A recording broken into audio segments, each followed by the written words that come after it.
Assalamualaikum warahmatullahi wabarakatuh. Tepangkeun nami abdi Lugas Juliana di kelas 12 IPS 2. Abdi bade ngaresensi buku anu judulna Tanjeur Najuritan Jaya Dibuana.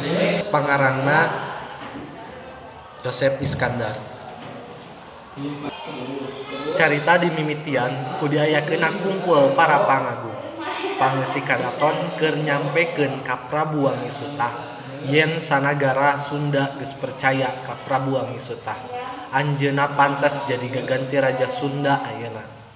Seueur pertimbangan ti para pangagung, salah sahijina Prabu Wangisuta geus nincak ka undakan Satmata. Para pangagung geus siap jadi tameng dada keur ngabuktikeun kakuatan negeri Sunda ka Karajaan Majapahit.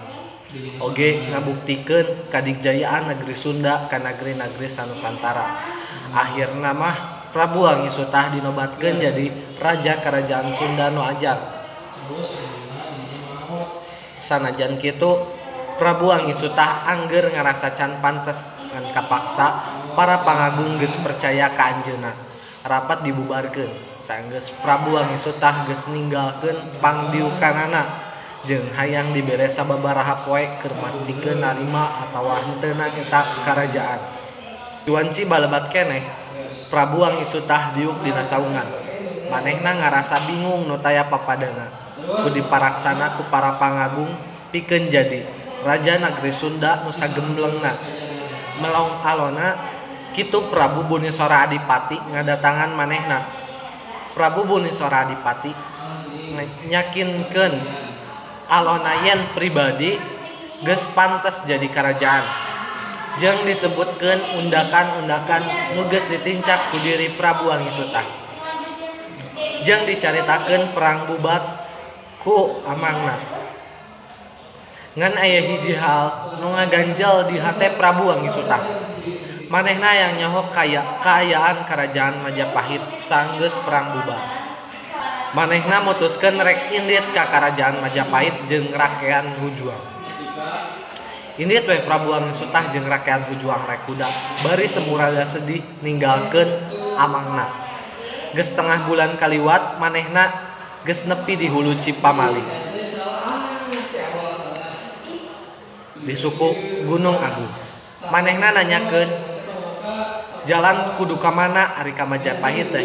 Dituduhkeun ku kolot manehna ka Gunung Dihyang. Tidinya manehna indit ka Gunung Dihyang. Diomongkeun manehna murid ti Dihyang. Tadina manehna istirahat jeung sempet diajarkeun ngajian anak panah. Malah mah Prabu Wangisuta bisa nyieun keris dianter ku dua pedati.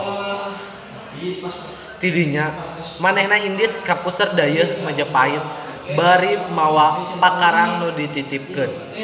Di tengah jalan papanggih punggawa tuduh jalan keur indit ka puseur dayeuh Majapahit panggih jeung rampog basa istirahat dihandap tangkal.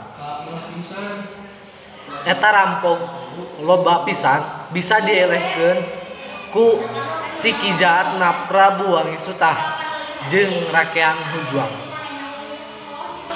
Manehna ditepangkeun sareng Adipati, tuluy menta ditepangkeun deui jeung Mahapati.